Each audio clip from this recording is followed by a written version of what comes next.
Hello, and welcome to Lore Watch, a roundtable freeform discussion about lore in the games of Blizzard Entertainment. I'm your host, Joe Perez, one of several lore-focused folks from Blizzard Watch. And today we have a very special episode. You may have noticed that today is episode 200. And so instead of just having me and Matt on, because Matt's always here, and I love Matt. Matt's great. He's fantastic. But we figured we would do something a little bit special. And so, folks, welcome back for episode 200 and Stickney. Hey!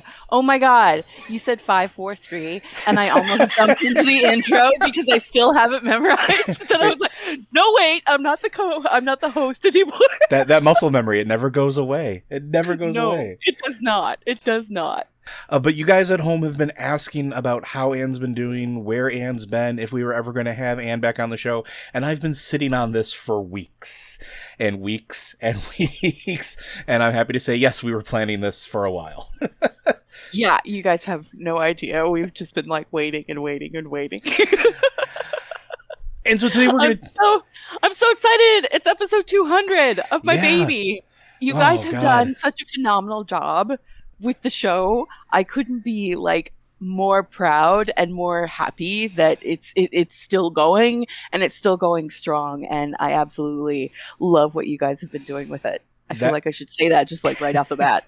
That makes me feel very, very happy. Thank you so much for that, Anne. I think I speak for everybody when I say that we are happy that we get to do this, and I know that our listeners are happy that we get to do this as well. And I thought today we would do a little bit different than just talk about lore in Blizzard games, because honestly, the lore of Anne Stickney is a thing now.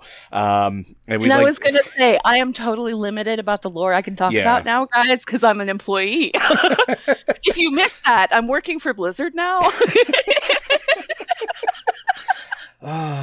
Yeah. So I thought maybe we could start with just reminiscing about how this all started way back when. And I know that you and Matt had been talking about doing something like this before you and I started talking about this. So, like, the Lore Watch was like this hush thing way back when, wasn't it? Lore Watch was something that I wanted to do, like, oh my gosh, for years, honestly. When we started up Blizzard Watch, there were a couple of things that I wanted to do. One of them was doing, like, lore tours of Azeroth. Mm-hmm. Like streaming lore tours, and I never got to do that, probably because I'm just like terrible with like recording things and streaming in general. But the other thing that I wanted to do was I wanted to do a lore focused podcast. However, we had the Blizzard Watch podcast and it was going fine, and we talked lore on that show, so it didn't seem like it was really necessary, you know what I mean? Mm-hmm. And then the farther along we got, every time we got diverted into one of those lore conversations, I was like, this should just be its own show. It should just be its own show. So, I don't remember where that spark originally came in. I think I want to say one of the heads over at Blizzard Watch was like looking for new content, stretch goal. Yeah, just like new stuff for new things to just kind of draw people in, and new stuff for like new rewards for people that were patrons on Patreon. And we figured, well, if we do another podcast, if we do just a lore-centric podcast, because people had been asking for it too. Mm-hmm. Every time we went on these lore tangents, it was like we'd get two types of people, right? We get the people who are like, would you just shut up and talk about the news? And then we get the people who are like, can you make this podcast like 3 hours long? Because we just want to listen to you guys talk about lore. And it seemed like, well, okay, let's make a podcast for those people who really want to like hear about it, and we'll go ahead and we'll offer it early to patrons so that they get a nice little reward thing, and we'll go ahead and we'll do it, bi-weekly and see how that goes. And it took off. I was so happy. I remember way back, it was before Blizzard Watch launched, and it was that weird in-between time between sites. And I had gotten pulled onto the Starting Zone with Mick Montgomery as a guest. And oh, man, I love that show. And specifically, now Mick isn't no longer doing that. He's over at Riot now. Yeah. Now, I remember because I was specifically pulled on because he wanted somebody who knew lore, and I forgot, like, you weren't available, Matt wasn't available, or, like, you guys had already done a show and you wanted to do something else, but I hadn't officially, like, joined the lore Have I been on the Starting Zone? I think you were. I've never been on the Starting Zone. Maybe? I don't remember. It was a while ago. I'm an old man. We are all old at this point. but we started talking about, and I want to say it was like Cataclysm stuff or whatever, and you, Anne, happened to pop up in the audience. Yes, I remember that. And then you and I just started going back and forth with you in the audience and me responding to you on the recording. And Mick was eventually just like, why don't we just pull Anne on? And then he pulled you into the call. And then you and I just basically talked and didn't let anybody else of the podcast talk for like 2 hours because we were just going back and forth on crackpot theories about lore. And at the end of it, like, I remember Mick saying, why don't you guys just do this? Yeah, and I felt so bad too because I was like, sorry, I hijacked your podcast, guys. They were like, no. But I will never forget that because it was just so random. And I remember that's how you and I started talking about it. Like, hey, this is something that we'd like to do. And it was before Blizzard Watch launched, and then Blizzard Watch launched, and it wasn't until I think it was Dan that really started to like say, hey, we want to do this. Yeah, I want to say it was Dan. And when he said, let's do this, I knew that I wanted a third person. Mm-hmm. And you were my immediate, I was like, let's get Joe. Yeah, and I remember the day you asked me, I was so excited. Like, I legitimately, like, have you ever seen those cartoons or like shows where like the person's trying to like silently scream and dance around and all that stuff? That was totally me, because that's something I always wanted to do, because like I didn't get to do the tinfoil hat stuff like you guys did because I just didn't have time to really devote myself to writing pieces like that. And so being able to do the podcast where I could set aside that time every week with you was like a dream come true, because I had always adored both of you as friends. Matt and I talking about Shaman way back in the day, especially when I got told that I was the worst thing ever to happen to Shaman, and Matt said congratulations. And like, hey, you took my throne. That means you made it. Well, previously I had been the worst thing that ever happened to Shaman, so yeah, I'm excited for you. Honestly, I think you're kind of both missing out though on a key catalyst of this whole thing. Maticus. Yeah. Oh, yes. No, specifically driving Maticus insane. Late night. Yeah, late night, like 2:00 in the morning. For some reason, Ian and I don't sleep. No, it's a problem. So the two of us would just, we had first I had sleep now. Actually, this changed. Yeah, the medication. No, working for Blizzard. All of a sudden, I sleep now. It's very strange. For me, the medication has actually been making me sleep more. But I remember like the first few months you worked at the previous site, we didn't talk. Like we had not spoken at all. And then some night on Slack, you were there. You said hello to me because I'm very bad at saying hello to people. And I said something like, I read your thing about Elune. And then 3 hours went by. Yeah, because we were just talking about it. Yeah. Yeah. And Maticus was like, what just happened? He pipes up, like he says nothing while all of this is going on. And then he pipes up the end and he says, this was like watching a Chinese ping pong match. Yep. Because it was so fast and so back and forth and just like expertly done. And I have no idea what just happened. Yeah. And I honestly feel like that's kind of like the first little inkling of the fact that we could do that kind of thing. And that's what led to eventually the two of us becoming hosts on the podcast, because everybody else had kind of like left, and like I don't know how I became a host on the podcast in the first place, and I don't know how you got there either. I just remember it was just the two of us doing the podcast, and we were like, what do we do? I came on, it was you and McCurley. Mm-hmm. Yeah, but before that, Matt Yoger. It was me, Sacco, and McCurley. Then it was just me and McCurley, and then it was you brought in to be the third. And then I was brought left. in, and then McCurley left, and then it was just you and me. And then I think Alex was with us for a little while. And then Adam for a little bit after that, I think. And no, Adam wasn't there. I thought Adam was at one point. No, he might have showed up for one episode. Yeah, most of the time he was like listening in, but he didn't really say anything. No, Adam's biggest contribution to the podcast was the day his apartment burned down. Oh God! So we had to to stop recording because he was the one that was doing all the recording and stuff. Oh, yeah, and his apartment burned down live. Well, not live because he had to go offline, obviously, and get the heck out of his apartment. But yeah, that was the thing that happened. So yeah, I just remember Maticus in the chats and us being like, we didn't even realize he was there. Yeah, because he was so quiet. He was just quiet. Yeah, and honestly, I wouldn't have even started writing for the site if it wasn't for Matticus either. Like, I wouldn't have even ever been a part of the equation, except Matt, I remember it was 2008, I want to say, was just like yelling at me to apply. Like, Yeah. he was like, you need to do this. You need to do this. You need to do this. Because I was writing for World of Matticus at the time. And he's like, everybody, you get along with everybody. Just apply, just apply, just apply. And I remember being originally so intimidated by like everybody, not for any particular reason, but because like, I was like, here I am, like, I don't think I'm as like good as some of these people. And then all of a sudden, like, everybody was just warm and invited. And I remember, I'm trying to think of how to phrase this. You guys in particular were always the standout nice ones.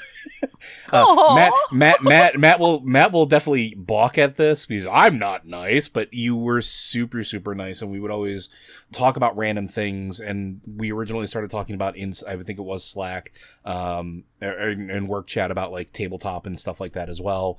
But like, you guys were always super nice and super inviting. And like, Anne in particular, you were the one that made me feel comfortable just being me around everybody. Aw. And in particular, I remember the one BlizzCon you and I did meet, and we were very, very tipsy, I think would be the best way to put it. But like, just... Oh, Lord. But like, you guys think Anne giggles a lot in recordings? It was a whole night of giggling. Yeah. But like, it was just finally cementing, like, in those moments, it was like, yeah, these are my friends, these are my family. I am super happy to participate and be a part of this. It was, for me, 200 episodes. The only thing that's been missing for me is you. Because I miss bouncing random ideas out there, and then just like, because that used to be my role, right? I would just throw something out there and just like listen to you two like just go to town. Like, well, I don't think that I think you do fine with that sort of thing. I just think that one of the reasons that I miss Anne is because not only was this basically your baby, from the beginning, this was the thing that you fought for and you got into existence. Well, I didn't exactly fight for it. Once I mentioned it, they were like, yes, please do it. But, yeah, you you're the one that championed made it happen. one way or another, yeah. But also because one of the things that concerns me from time to time is the fact that Joe and I, even though I've made some discoveries about myself recently, Joe and I both are very male presenting, and I do miss having you around because it gave a nice balance to everything. It made it not only are you like more knowledgeable about the stuff than I am, and I'll freely admit that you are better than I am at remembering it and keeping it all in your head. I'm a human encyclopedia. She really also, is, folks. You have a good facility for coming up with like a novel take on a character that other people don't really get. I think you and I were I remember when we talked about Garrosh was the first time that I thought, yes, that this is the thing that people don't get about him. Yeah. The concept of, this guy was actually raised by orcs. He actually lived among orcs. It's not like Thrall who didn't. Thrall has, Thrall's idea of what orcs are like is, being told all his life they were terrible and then meeting some and they were like, no, actually we're okay. He doesn't have any experience of growing up in the culture, and Garrosh did. And I remember us talking about that and you making that point, and it was a really good point. So I miss that kind of thing, the groundedness you brought to it. But everyone thinks you're just the crazy, tinfoil hat lady, and absolutely you do amazing at that. But all of your tinfoil hats always came from that groundedness. They came from that knowledge that you had of the lore and the story. So I do miss having that around. And I think that's part of making a good tinfoil hat. Is the thing is like, you can't just make up a crazy theory. You have to make up something that fits within the context of everything that's come before. Like when I went out there and wrote that column, the one that set it all off, the one that was one, yeah. Luna's an Aru. when I originally wrote that column, I did all of my research, and the thing that really sealed it for me, that like super sealed it for me and made this thing really convincing, was that old illustration of a loon that I think Metzen did way back when. And her crown looked like Naru architecture. Yeah. And that was probably just a coincidence because obviously there are other people that do like level design and all of this other stuff. So again, probably a sheer coincidence, but I looked at that and I went, ah, there is my hook.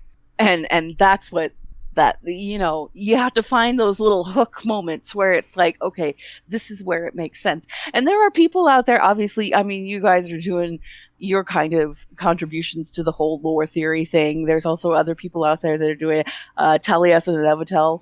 I really like listening to them because they pull some crazy things out of their butts too, which is fantastic. I like the curiosity, I guess, is how I would put it. I like listening to people pull things apart, and I like the fact, well, I can't take credit for it, right? I can't take credit for it. But at the same time, when I started doing those tinfoil hats, I think I was the first person who was really doing those on a larger scale. Yeah, you absolutely were. Like before you started doing them, that wasn't a thing that existed in the closest I think anyone got was a couple things Alex wrote. And they weren't even close. And, they had like forum threads from people where they were speculating on things and whatnot, but there wasn't like a big thing. And I just, like I said, I don't like taking credit for it or anything like that, but it brings me so much joy to see people exuding that curiosity still, because that's part of the reason I was doing it, was so that people would look at the lore and ask questions and kind of dig things apart and see what the fascinating parts of this story were. And I feel like that's fading a little bit, which makes me a little sad. A lot of people are really quick to call retcon when it's not a retcon. I've gone off on that one. Yeah. It's one of the things that really, really irritates me is that, first off, people use retcon now to not mean what it used to mean. Right. A retcon literally was just retroactive continuity. It didn't have to be a contradiction or a change. It was just, okay, we'd never heard what life on Krypton was like before. Now we do. So now we know stuff about Krypton we didn't know before. But that's retroactive in that it's being done now and not in the past when they first debuted it. That's not how people use it now. People use retcon to mean, oh, they changed the story. And there's like one big retcon in World of Warcraft. One. The Draenei. Yeah, the Draenei. That's it. That's it. The whole and bit. You know what? The only reason that I would call that a retcon is because Metzen came out and said that it was a retcon. Yeah, on stage in front of a whole bunch of people. I made a mistake. I forgot. I'm the one that wrote the original lore, and I forgot it. That's my bad. And that's a retcon. Okay, but every other time I've seen it used, especially. I'm just going to be upfront with this. The World of Warcraft community got really bad about this. They got really aggressive about, oh, that's a retcon. It's like, no, it's not. Nowhere did it ever say that this wasn't the case. You've got to start looking at, you can't just trust the narrator. Like, when you get a source of information, you have to ask yourself, what is the source of information? If it's from a book you found in Stormwind Keep, who wrote it? Yeah, and what we're seeing, and I think people are, and players maybe starting to see some of that now too, because I think it's a little more on the nose than it ever has, like especially with like the releases of like Chronicle and the Grimoire and things like that. Like I still haven't gotten my copy of that Grimoire. Neither have we. I'm waiting for it. So are we. But it's one of those things where like you start to actually appreciate or understand that the narrative point of view that the story is presented from matters a lot. And like here on the show, Matt's talked about this a lot, and I don't want to give him credit for it. It's how much information have we been given from the Titanic point of view? Is it accurate? Is it 100%? Is it the full picture? And, and we've been talking about that for years and years and years and years. You have to ask not just what are you being told, but who's telling you it and how much do they know? And, how involved are they in what's going on? I remember, and I don't, again, not going to be talking about current lore, but I remember Ann and I talking long and hard about Odin's Eye. Yeah. And what was going on there. And I'm sorry, we freaking came real close to being right, considering. We totally did. Yeah, I mean, straight up. I mean, I was saying the whole time, this is fishy, there's something going on here. And people are like, oh, this is a retcon. It's like, that's not a retcon. That was, from the moment Odin appeared, that was right there. Yeah. They were upfront about this. This is how the Valkyr happened. This is what, this is where he got the information. It is one of those things. It is one of those things weird. about Odin's story, the story of Odin and Helya, I guess I should say. Yeah, absolutely. That's one of those things that I like about that. Well, it's kind of infuriating about that story, but I like about that story is that they each have their own definition of what happened. Yeah. Mm-hmm. And you don't know which one you should believe, because one of them is a godlike figure who would like to keep his reputation intact, and the other one is obviously, she's evil lady, evil tentacle lady, but at the same time, was she always, and did she have a point way back when? You know what I mean? Oh yeah, absolutely. So there's like it's like there's two sides to it, and one of the things that we tried to do was we tried to kind of present that a little bit with the campaign stuff that came out. Yeah. I don't know if you noticed or not, but the message that she gives to Odin. I think I just recently did that because I've been kind of slow on going through the campaign stuff, but yeah. Well, the message she gives to Odin, she's like, keep sending your Valkyr. I'll twist them as you twisted me. Yep. Yeah. I feel like and I that was like, that needs to be in there because she needs to needle him about that. But also that makes perfect sense though, because of what we know, right? Like we know that it was against her will, that what was done to her wasn't her choice. It was just kind of like, okay, well, this is going to happen to you now, and then Odin did his thing, so it makes perfect sense. But the thing is that Odin himself argues that he did it because he didn't have a choice, that she would have just been dead, that she started it and couldn't handle it, and then he had to complete it and save her by making her a Valkyr. That's his argument. Sure. He tells you that. Because this is the thing about having been his Pokemon for an entire expansion. The guy wouldn't shut up. So in between summoning me to punch things for him, he would, there's stuff all over the Warrior Hall that's like, the story of the War Swords of the Valajar, and I remember being really struck by the fact that like Odin's version of the story, like, it reads like somebody's PR firm wrote it. All hail the conquering hero god. Yeah, yep. And it is fascinating. One of the things that I remember coming up with later on was looking at the idea that Odin's defining characteristic when you see him is his huge flaming beard. Yeah. Which is the result of him being dumb and getting so close to Ragnaros that Ragnaros grabbed his face and melted it. So it's not a real beard. It's the result of him. It's like face. It's him basically being too stupid to know, don't get close to the guy who is made of fire. He's literally made of fire. He is just fire. There's nothing under there to hit. It's just fire. And he ran up and got his face melted off. And I feel like that's, when you said, we don't know who to trust, I honestly think straight up, we know who to trust in terms of this. If Odin and Helya are both telling you a story, Helya's will probably be more accurate because Helya likes to hurt you with things that actually happened. Mm-hmm. And Odin will always be covering his own butt. Yeah. So I tend to veer on the side of Helya. It doesn't mean I like her or trust her. I just feel like if Helya is telling me something, it probably is true. Or at least it's true enough to enough. Yep. Yeah. But this is exactly the kind of thing we used to do all the time. Yeah.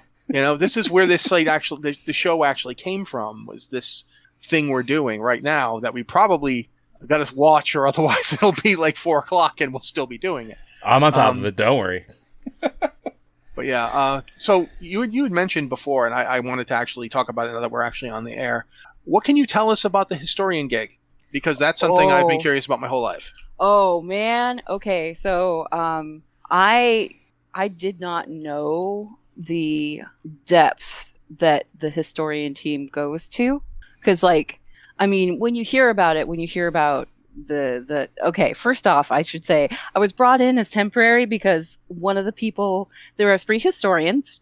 There's Sean Copeland, and there's Maddie, and there's Justin. And Justin had gone to the World of Warcraft team temporarily to help them out. So they needed somebody to fill that spot. That's why I was called in on like a temporary thing, was to like help out. Justin is not was. It's like Justin passed away. He did not. Justin's the World of Warcraft expert. Everybody there, all 3 historians, they know the different franchises, but everybody's kind of got their expert thing. Mm-hmm. And Justin's was World of Warcraft, so they brought me in because my World of Warcraft. And Maybe I just a little figured, bit. Well, yeah. And I didn't really know exactly what it entailed other than, obviously there was going to be fact checking involved in that kind of thing. But I didn't know if there was going to be writing or if there was going to be like what exactly was going to be involved. And I got there and was immediately just tossed into the deep end of here is everything you ever wanted to know about World of Warcraft lore. And my first 2 days were spent absorbing, right? Like a sponge. But the truth of the matter is, when you think of the historians, it's like you think of these people who are fact checkers or whatnot, and that's part of it, but that's only like the smallest part of it. The historian team, they don't do any writing. It's not. I shouldn't say that because obviously Sean wrote the grimoire. Mm-hmm. I should say they don't do any writing for the video game. Okay. That's like a different team, different department, different everything. What the historian team is there for, they're a resource, and they are there to know the ins and outs of every franchise at Blizzard. So it's not just World of Warcraft. It's World of Warcraft, it's Overwatch, it's Heroes of the Storm, it's Hearthstone, it's Diablo, it's like all of them all at once. And you get questions from all of these teams all day long about various things that happen in lore, or they need to know who was there when something happened, or were these people actually like doing this thing, or was that just a rumor that somebody else had said somewhere because they couldn't remember. And it's up to you to go do all the research for it. So basically a little bit like digging through Wowpedia all day, except obviously it's not Wowpedia. Yeah. It's a little more definitive. Yeah, it's a little more definitive than that. You're like, although don't get me wrong, I do love my Wowpedia, but like this is going through the actual like records of everything and checking on things. And then the other thing is when there are books that come through or short stories, comics, any kind of lore text for the site, anything that involves lore to any degree, it goes through to the historian team first, and they check it for accuracy. And then if it's not accurate, it gets sent back until it's made accurate.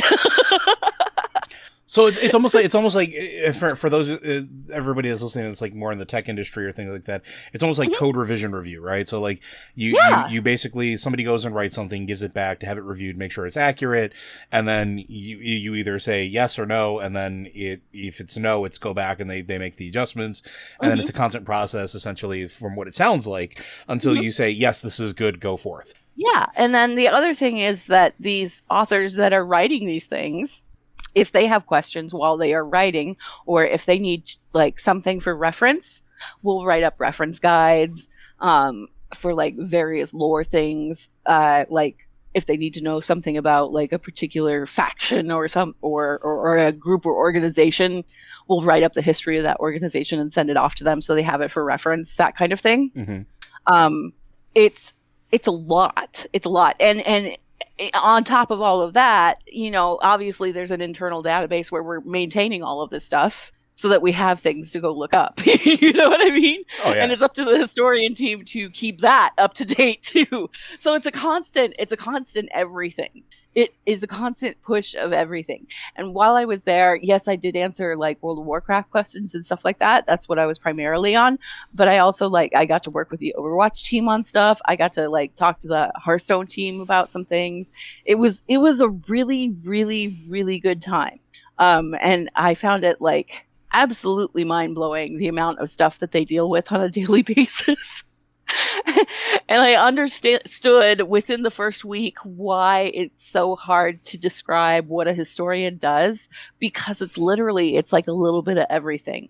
So they're like the jack of all trades when it comes to sort of story and content. Like they kind of have to know a little. Yeah, you have to kind of know a little bit of everything. And in Sean's case, Sean was, I think he was World of Warcraft at first, and then they switched him and they said, okay, your specialty is going to be StarCraft now.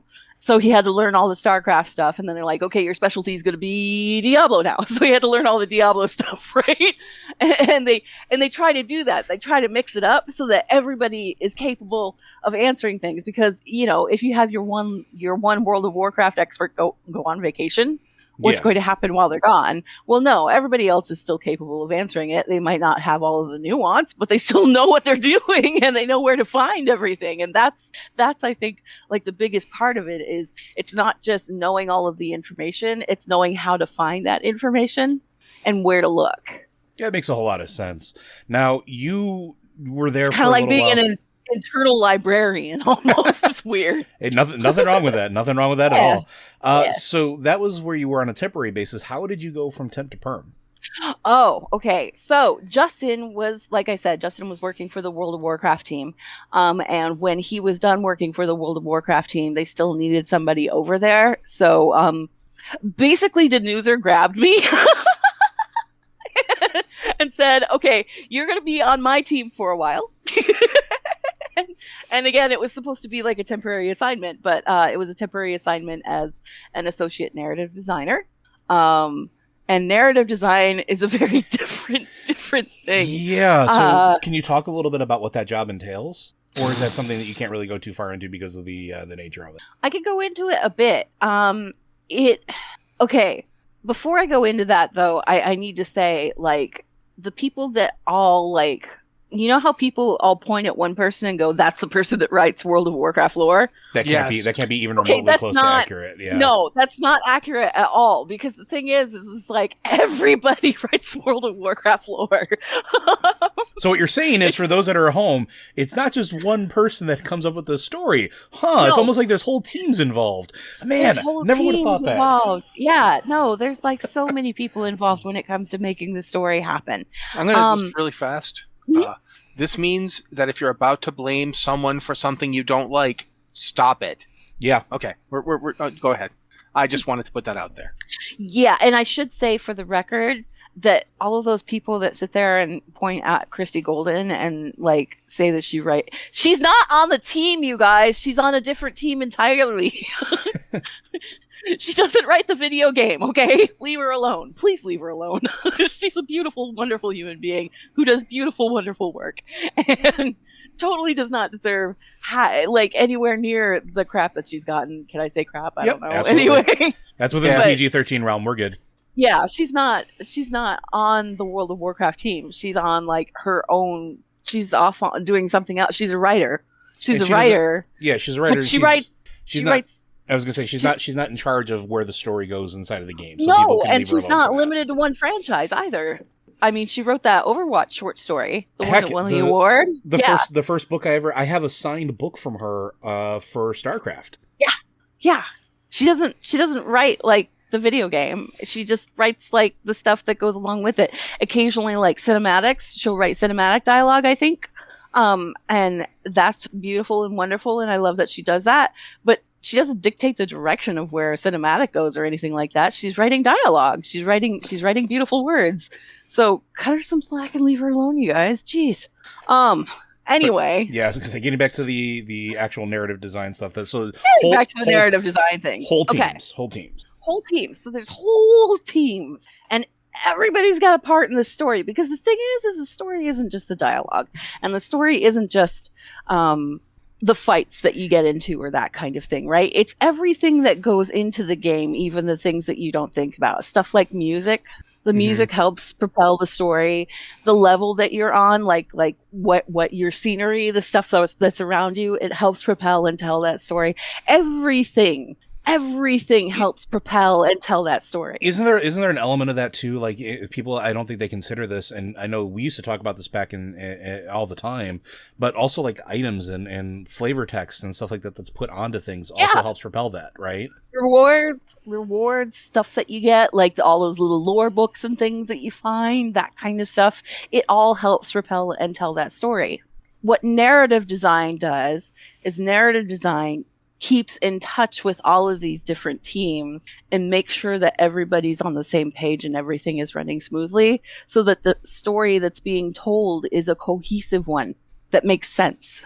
So that we don't have one person writing a chapter about, I don't know, flaming squirrels on one end of the thing, and there's another person over here that's like doing character design that includes squirrels that are made of ice. Although now I want squirrels that are made of ice. Thanks, Anne. Well, obviously those two things, they don't go together. So like somebody should be calling attention to that and going, hey, these two things don't make sense. We need to come together and figure out how to make this work and, compromise, because sometimes people really want flaming squirrels and sometimes people really want squirrels made of ice. So maybe we need to come together and make ground squirrels. What exactly is steam damage? Oh, no. Inside baseball for everybody. Don't ask. I couldn't tell you, but I know if you bring up that question, you'll make a lot of people very annoyed. My friend Kim used to be like, don't ever mention steam damage. Oh, man. So, yeah, what narrative design does is it's like, it provides kind of like the roadmap that everybody needs to follow, and helps make sure that everybody stays on that path, so that the story that's coming out is a cohesive one that fits together, and you don't have one character acting 6 different ways depending on what zone you're in.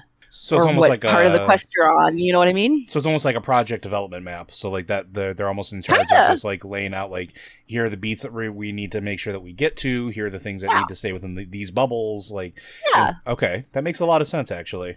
And then within that umbrella, obviously, everybody else is free to tell the stories that they want to tell. So you've got like the quest designers that are writing stuff. You've got other people that are writing stuff. Everybody's making suggestions about how things could progress and that kind of thing. It is a team effort. It's absolutely a team effort.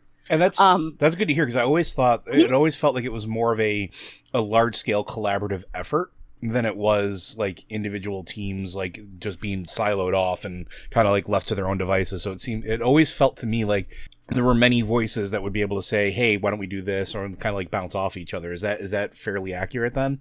It's pretty accurate, yeah. The thing is like, if you siloed everybody off and said, okay, you get to write this particular level or this particular zone or whatever, and then you go to somebody else and you say, okay, you get to write this zone, and you don't like pay attention to them, those people could be using, like, I don't know, name a character from World of Warcraft. They could be using Ragnaros, right? Sure. And in one area you've got Ragnaros, and they're like, we're going to redeem Ragnaros and we're going to make him a really honorable person. And in the other area, they're like, no, Ragnaros is the worst thing in the world, and also we're going to kill him in our zone. And it's like, these two things do not fit at all. But because, person A wasn't talking to person B, now what do we do? You know what I mean? That's the kind of thing you want to avoid, especially when you're writing something as massive as World of Warcraft. One person could not write everything in World of Warcraft. And that is like an impossible task. Yeah, and I think that's sort of like, I don't want to say the mindset of a lot of people, but I think that maybe that played into it, because everybody always thought that, like, we'll just say Metzen or whatever, when he was way back during the original birth of WoW, like, he was the one that was controlling it, and then as things got bigger, that he was still controlling it. And maybe some of that is true, but it's like, I mean, he had the creative direction, so he was the one who was saying, here's where the roadmap. Story laid out, here's where the major beats are going to be, here's what you need to follow. And then, if people were going to make anything that might change that or affect that, they had to run it, and this is all me making assumptions, because I wasn't there during his time period, but I'm assuming that's how it worked. But even then, it's more the thing that there were still teams doing exactly this, even though it was still going back to somebody, even if it was somebody making sure that it fit the roadmap, it's still multiple people working on it. It wasn't just one person doing all of the work for everything, is what. Metzen was not writing every line of dialogue in World of Warcraft, you guys. Metzen was working on all kinds of stuff, including, like, he was obviously working on Overwatch. He was working on different franchises. It wasn't just World of Warcraft that he was working on. He was kind of overseeing it all. Big man on the throne. But you know what I mean? Yeah. It's like people assume that it's just one person at a typewriter that's writing all of these lines and lines and lines of dialogue. Oh, and I forgot about the other cool thing that narrative designers get to do. Oh, what's that? Voiceover. Okay. Oh, okay. Yeah, I think you and I have talked about this a little bit. Only a little bit. Yeah. Only a little bit, just because I was very excited about getting to be able to do it. So voiceover is one of those things that you kind of have to treat with kid gloves, because if you don't do it right, you end up with you end up with, okay, we'll go back to Ragnaros, right? You'll end up with Ragnaros, who sounds one way in one zone. Obviously, he sounds really friendly because you're trying to make him like this redeemable character or whatever. But then in the other zone, he sounds like super angry evil villain, and those two things just don't mesh together very well. So you guys get to be that gets to be in charge of making sure that the tone remains the same. It's kind of like that, yeah. We Okay.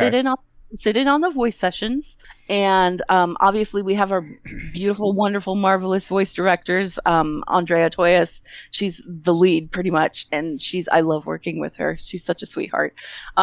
So obviously they are there to direct the actors and get what we need out of the actors. We're there specifically to tell them, hey, so in this particular scene, this is what your character is doing, and this is why they're doing it. Go. That's it.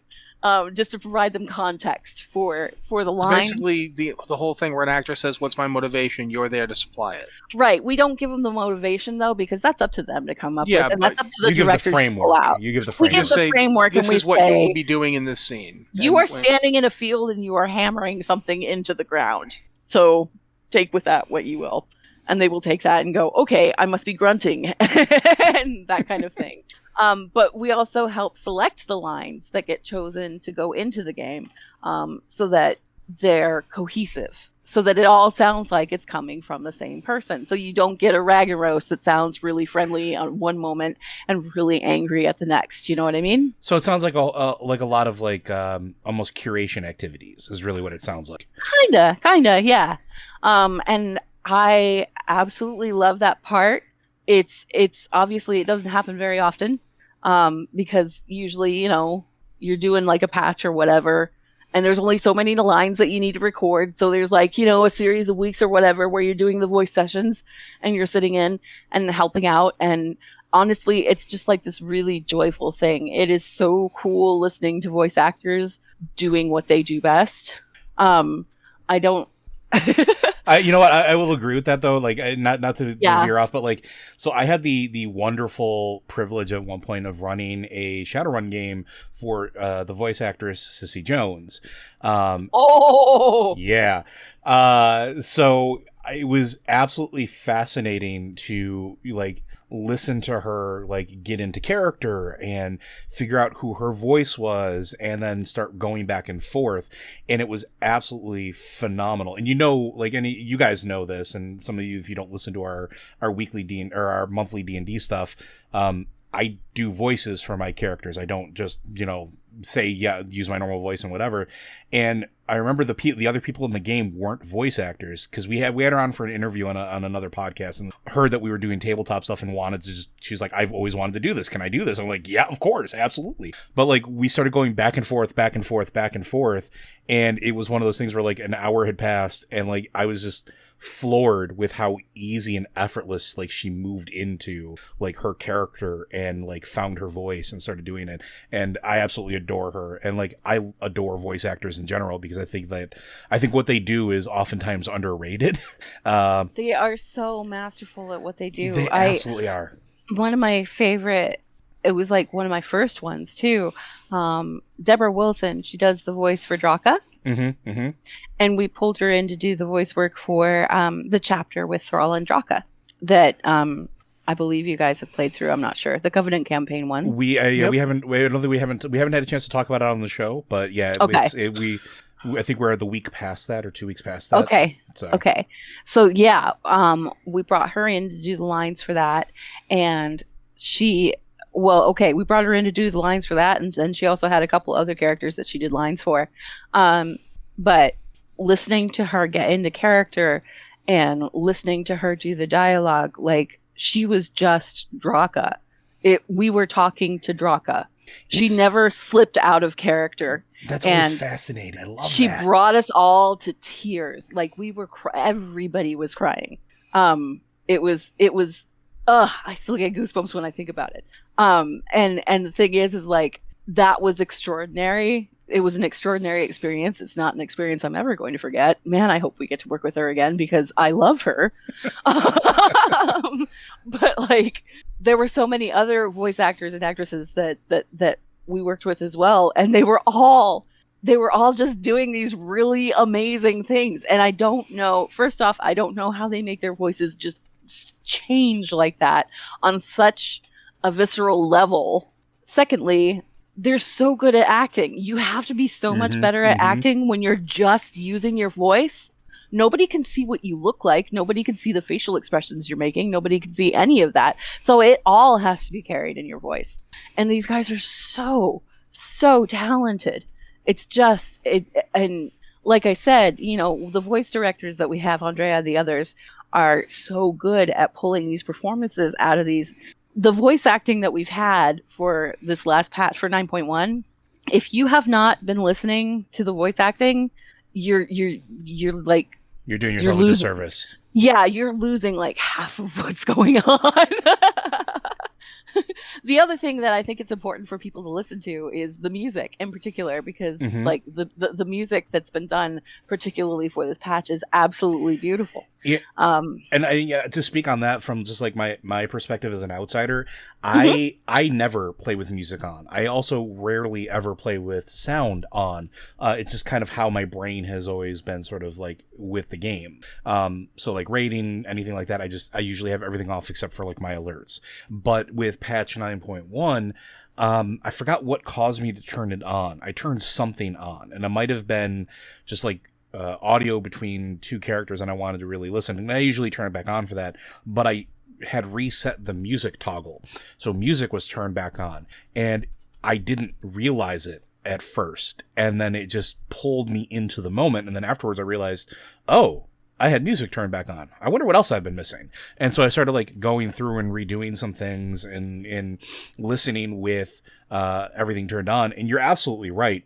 Like the emotional impact of a lot of that stuff, the way that it draws people in, the immersion of it, it definitely is as reliant on the music as it is the voice actors, because it plays to whatever they're doing. And it, at least like in that moment you're talking about with Draka, it was masterfully done. Like, that entire thing was mixed absolutely masterfully. Well, you guys remember, I don't know if you'll remember this, but do you remember when we went from Cataclysm to Warlords? And at the time, I think we were talking in not Cataclysm to Warlords, sorry, Mists to Warlords. Yeah. And I remember when Mists came out, we were like, I think we were I'm just going to say it. We were nerding out over the voice actors. Yeah. Like, I remember. Yeah. And then we got to Warlords, and the first thing I remember noticing about Warlords was the music they used in the trailer, which is amazing. It is some incredible music. But then it was like also the voice acting in Warlords, where I remember, I think it was actually you, Ann, who said this. It was like they took what was improving in Mists, it was getting better in Mists, and they just dialed it up. Yeah, they really, got it much stronger, much more centralized in the story. I think that's something people don't really understand. Like World of Warcraft has made such strides in. Like I think in general, the storytelling, the way of the storytelling, whether you feel about the storytelling has gotten stronger in every single expansion, like for years now. I would Going agree. back to Mists, it's just gotten better every expansion in terms of the varied ways of telling it, the visual ways, the audio ways, the way you can be given story through like a in-game cinematic that's like got your character in it now. There's just so many different ways that the narrative can be imparted to you. That was one of the coolest things that they did, was when they were like, what was that, Legion? I think it was Legion when they first did it, where they were like, here's a cinematic. Oh, hey, your character's in it, by the way. And it was like, whoa! I remember, I don't know if they did it before this, but I remember it for the Agrimar one. Yeah. I just remember because my character's walking across a field and I think that was like the first time that they did it, or at least that's the first time I noticed that they did it, because it was so like blatantly just like, boom, there's your character, boom, you're looking up, oh my god, Yeah, absolutely. It was so cool. And I think a lot of this stuff combines really well. I wanted to talk about a specific character in Legion, actually, and I can never remember his name, unfortunately, but he's the withered, semi-withered from... Oh! Yeah. You go to the... You go to... Huh?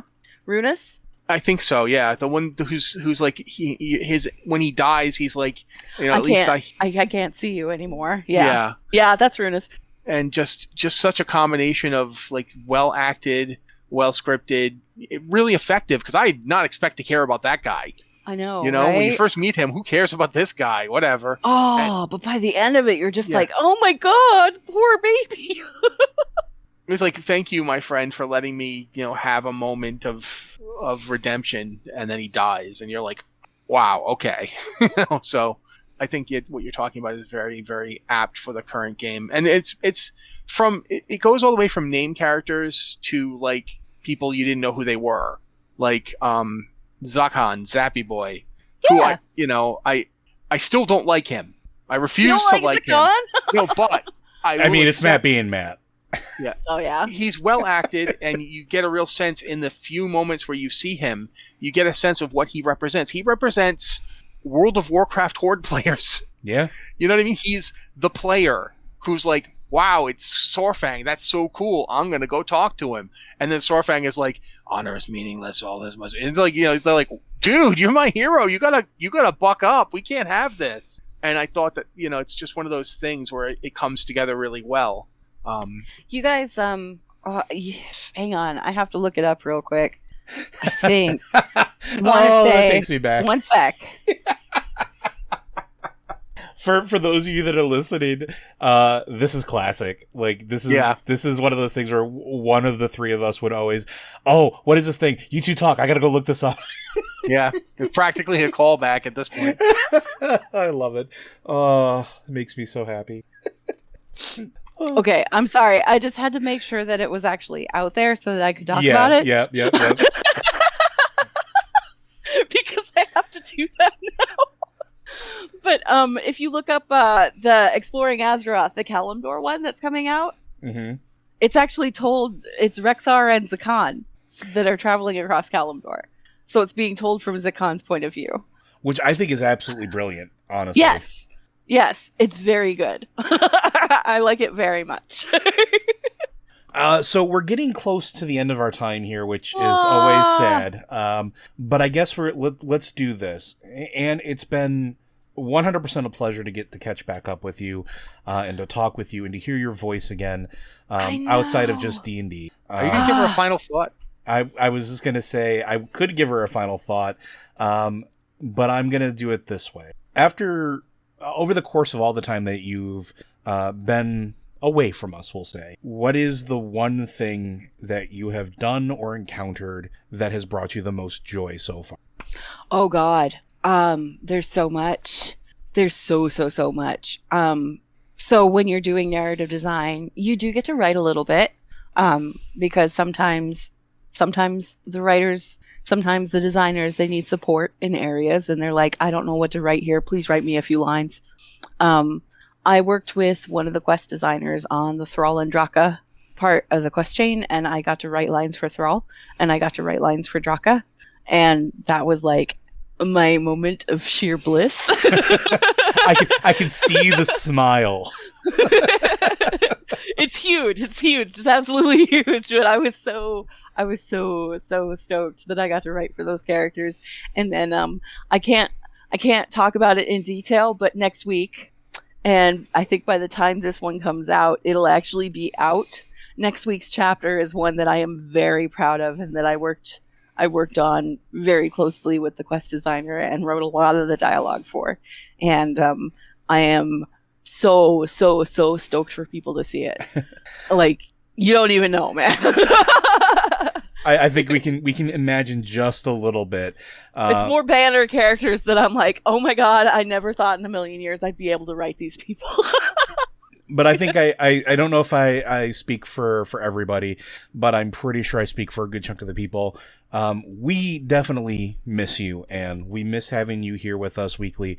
But we're happy to have you where you are because we know, one, you're doing something that you love to do, and you're getting to do something I know for a fact you've always wanted to do. Oh man, this job was, you know, I've been applying to Blizzard for years and years and years and years and years, right? Mm-hmm. And for the longest time, they didn't have narrative designers. Like that wasn't a position that they had, and I feel like fate was just waiting for that position to open up. because that was what I needed to be doing. It wasn't like the other stuff that I was applying for. It was this one particular thing, and the only reason I hadn't gotten hired by Blizzard was because the position didn't exist yet.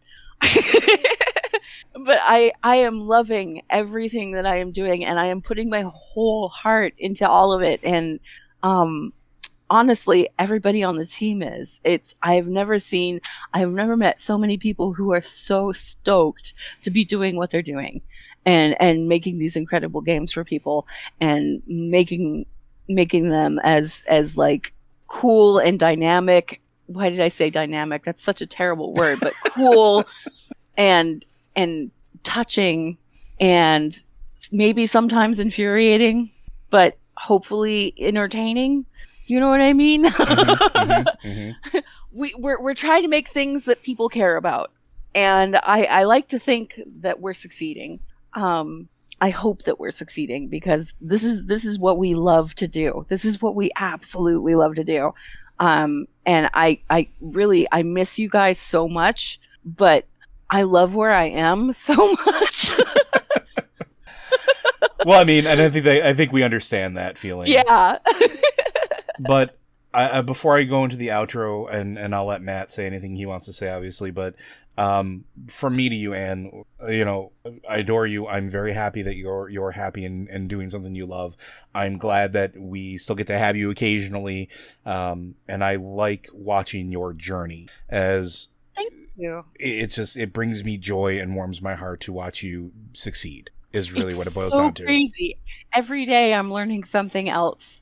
I have yet to stop learning. That's a good thing. No, it's a wonderful, magical thing, and I absolutely love it. It's like there's no way I'm ever going to get bored here. But I guess I'll kick it over to Matt. Anything else you want to say to Anne before we call it a day? Well, I said I was, let's say, back in 2010, maybe 2010. I don't remember when you got hired. I'm sorry, but I've been saying for years that they should have hired you. Oh, you remember that because I used to say it to you in Slack. So yeah, this was a good move on their part. They finally recognized that they should hire you. I'm glad you got to do it because, yeah, I've never met anybody who knew as much about that game as you. I never knew anybody that cared so much about narrative as you do. As far like even stories are the coolest thing, you guys. They are. But any parting thoughts for us or your listeners, Anne? I miss you guys. Oh my gosh. I really do. And it's been so cool to just get to hang out with you guys for an hour. Yeah. I know we do D&D every now and again, but it was cool just hanging out with like the two of you and, you know, maybe diverging a little bit on the subject of Odin, but I like Odin. I like talking about Odin. I don't like Odin, but I like talking about Odin. No, trust me, he is like much worse than Ash Ketchum. Oh yeah. He's terrible. He is don't absolutely want awful. To be Odin's Pokemon. Seriously. No, you don't. Pikachu's got nothing on me. That guy sent me off to do the worst things. And he doesn't even give you a cool Pokeball. No. He does make me fight dragons, though, to ride them. That's just...